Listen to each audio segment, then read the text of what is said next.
In looking at Sefer Ha-Aggadah on Bereshit, now we're on page 18, we got to a very interesting story, tragic story of Cain and Abel. So what happened between those two brothers is the first sibling rivalry that we find in the Tanakh, and there are many more examples later on. So the Midrash says the following: "Vayomer Cain el Hevel achiv." Cain told Hevel his brother. That's a pasuk that is, when you look at the Torah, there's a serious problem with this pasuk, because the way events turned out, first Cain brought a sacrifice and offering to God, then Hevel did the same thing.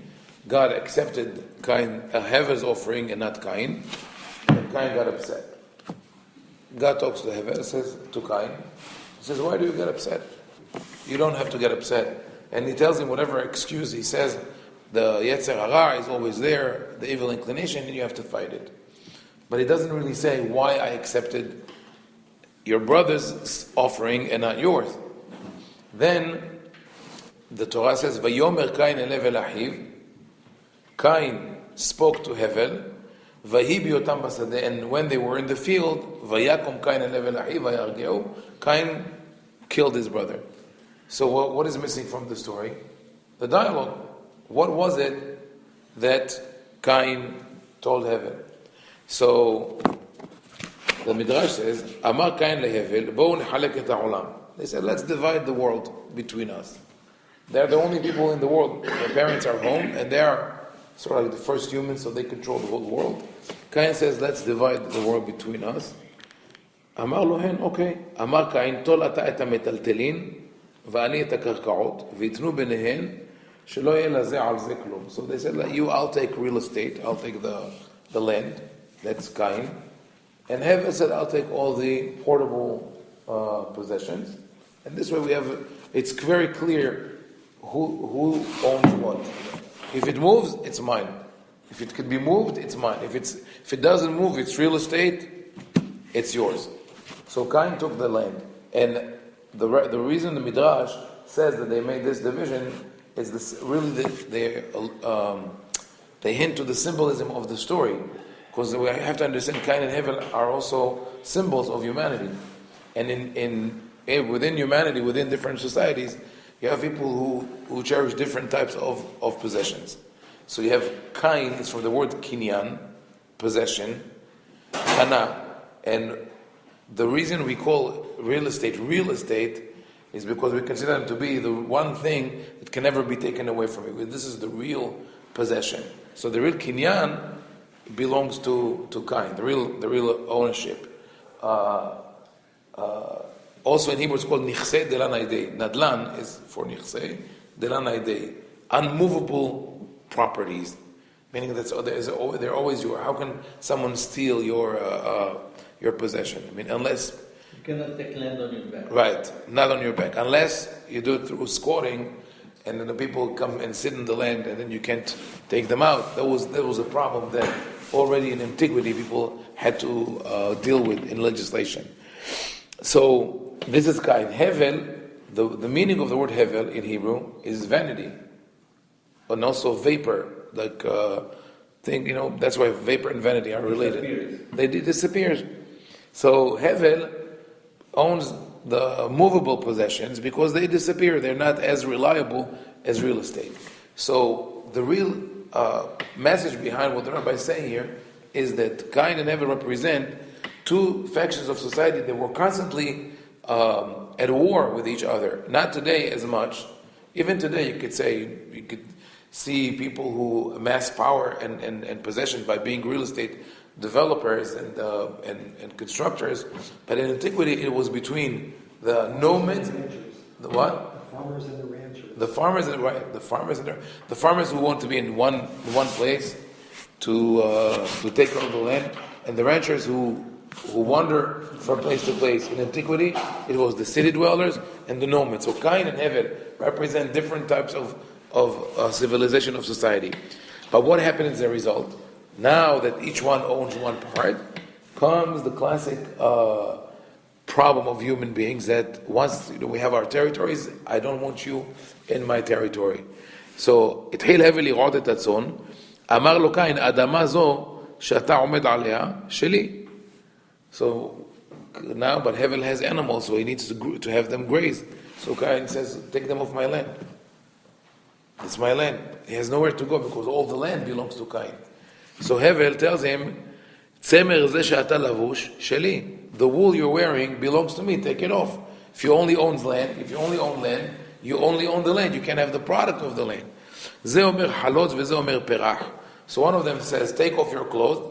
The other one says, you start hovering, start floating in the air, because you can't stand on my ground.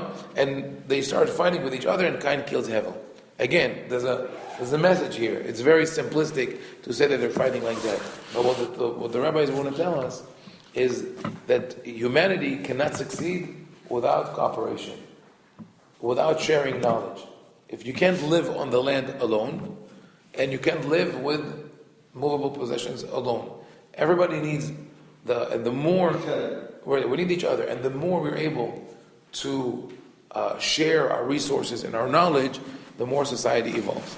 There's another midrash about what happens between Cain and Hevel, which is not recorded in Sefer Ha-Aggadah, but it's a famous one, brought in Bereshit Rabbah.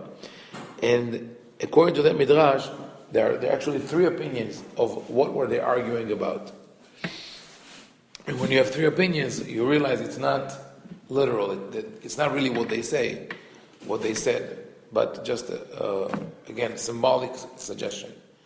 According to one opinion, they had this fight over the land.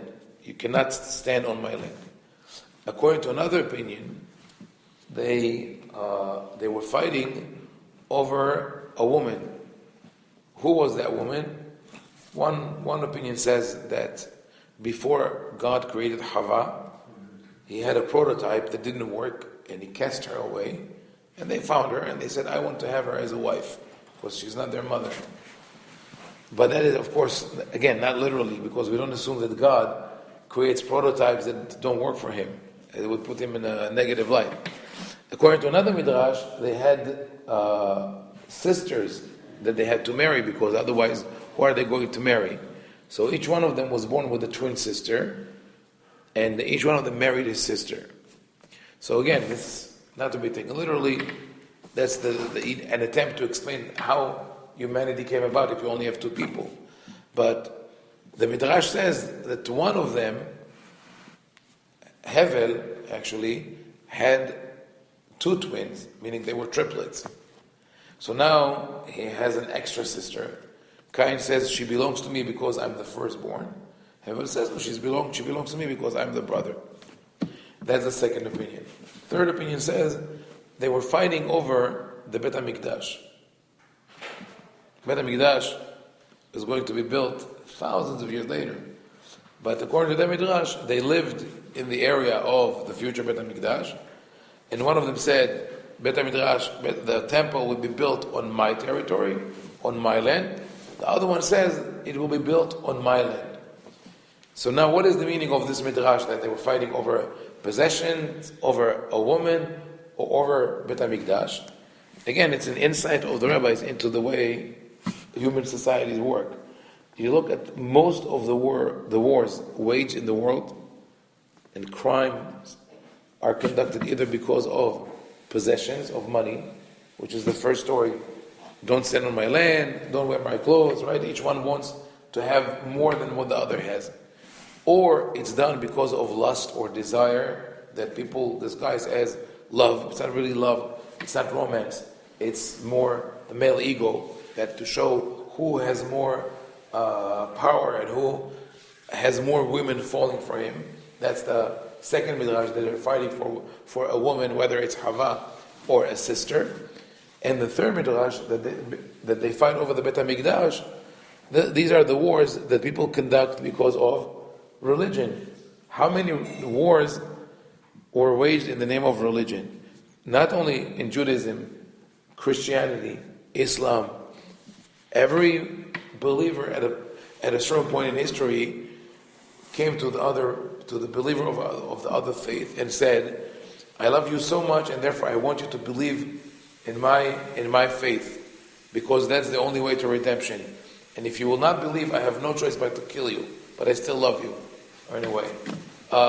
So the rabbis say, you have there are different fissures, different fracture lines along which society breaks apart and fights with each other. It's either about possession, it's about desire, it's about religion. But unless we find ways to work together, it's not going to work. Finally, you want to stop here or to continue with that? Okay. So one more. Yes, yeah. Then the initial part of the story about the offerings that were accepted, that's not what the fight was about. No. That was something else. That's the trigger. Right. It seems like that was just the trigger. And that is an interesting question by itself, which is, why did God accept one and reject the other? There's no clue in the pasuk. The rabbis interpreted in the Midrash, they said that Vayave Cain miperi adama. Cain brought some of his fruit, the fruits that he harvested from the field, and Hevel avi mi bechorot sono umechelvein. He brought the choicest of his sheep. So they said Cain brought a sort of like second class offering, and Hevel brought the best. That's why God accepted one and rejected the other. But still, it's not enough. But maybe it was just rejection, and maybe it was just Cain's got to learn how to deal with rejection. That's part of life. Right.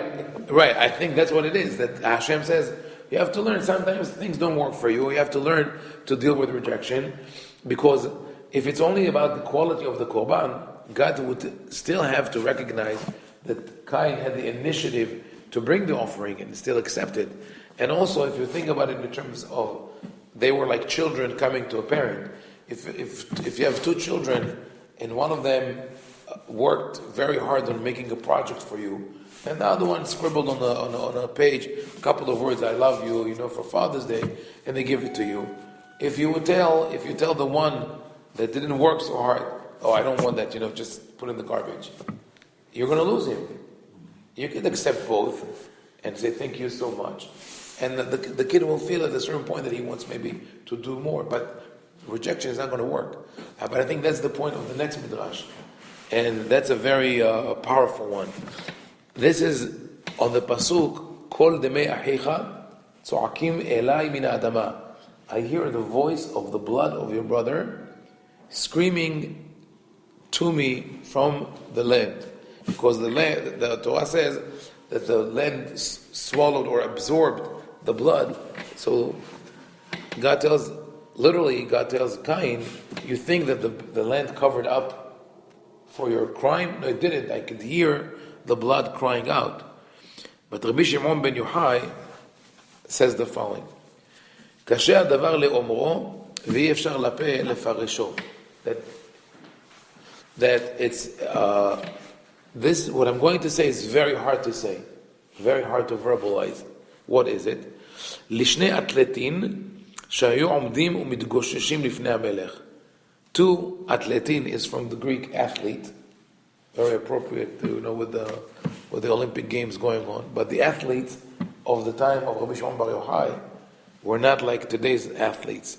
Today, if you win, you get the gold or the silver or the bronze, and if you don't, you're disappointed or you're embarrassed or whatever. But back then, if you win, you live. If you lose, you die. Because his athletes are the gladiators. So he says that they wrestle in the arena in front of the emperor. The king, the emperor, had the right at a certain point to separate them. One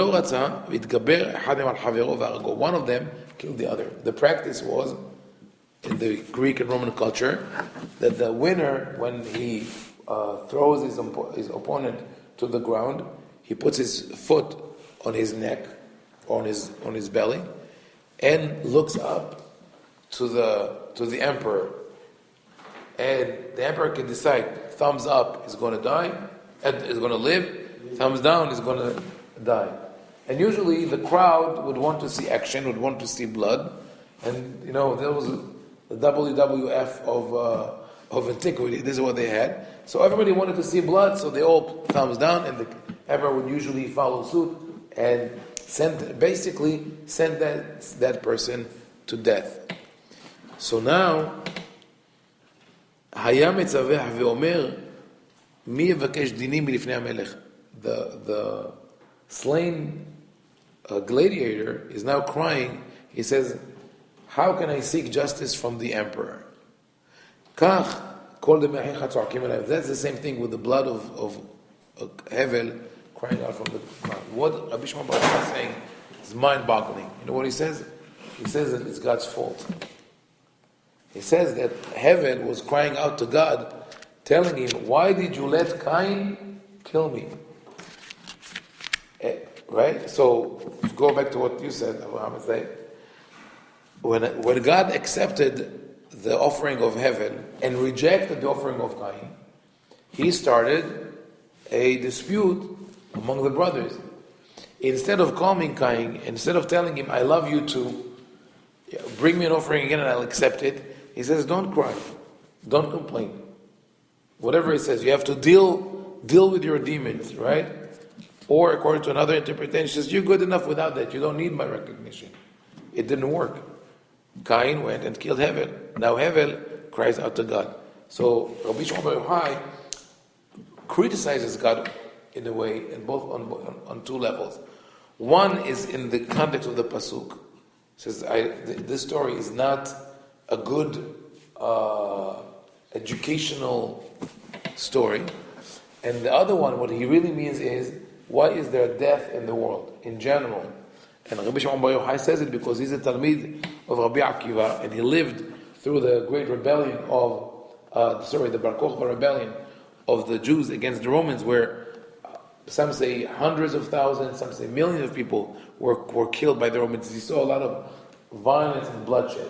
So he asked the question. So really, what is the answer for that? It's interesting. My personal interpretation is that the Torah tells us the story of Cain and Abel not as a story that we should follow, but as a cautionary tale. As telling parents, be careful not to do that. You see what rejection could lead to.